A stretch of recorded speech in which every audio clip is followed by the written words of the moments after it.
सुप्रभात। जय श्री कृष्ण।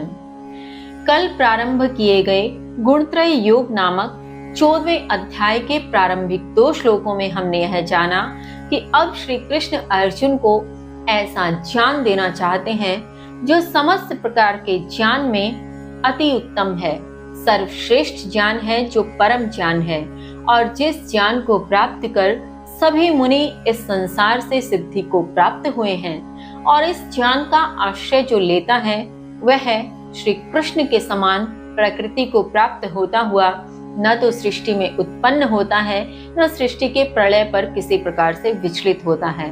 ऐसा कौन सा ज्ञान है जो श्री कृष्ण अर्जुन को देते हैं? आइए हम भी जानने का प्रयत्न करें, समझने का प्रयत्न करें। श्लोक संख्या 3।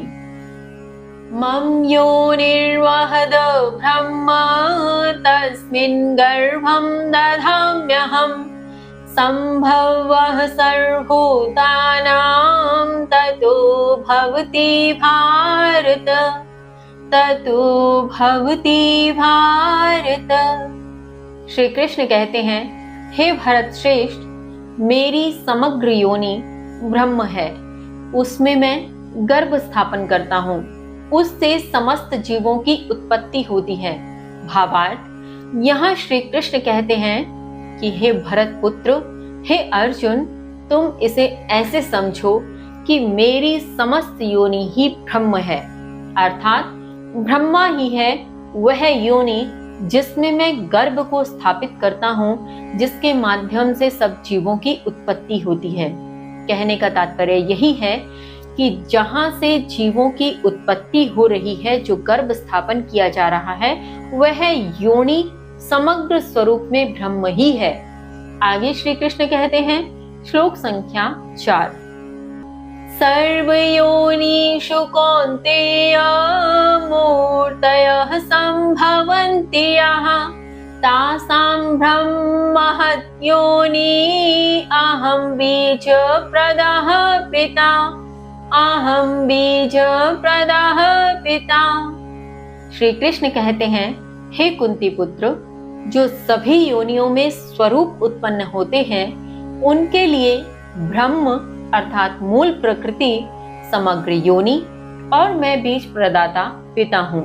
भावार्थ, यहाँ श्री कृष्ण गत श्लोक का विस्तार कर रहे हैं जिसमें उन्होंने कहा था कि मेरी प्रकृति समग्र योनि है जो ब्रह्म स्वरूप है, और उसी का विस्तार करते हुए श्री कृष्ण इसमें कहते हैं कि वह जो समग्र योनि स्वरूप ब्रह्म है, जो मूल प्रकृति है, उसके साथ संयोग स्वरूप मैं बीज प्रदान करने वाला पिता हूँ और इसी के माध्यम से सभी योनियों में स्वरूप उत्पन्न होते हैं।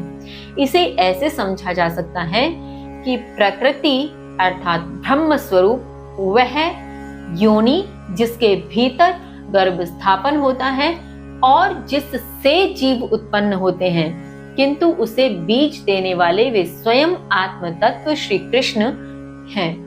वे पिता समान हैं, वे उस योनि को बीज प्रदान करते हैं। इसके आगे श्री कृष्ण क्या कहते हैं जानेंगे कल। तब तक के लिए जय श्री कृष्ण।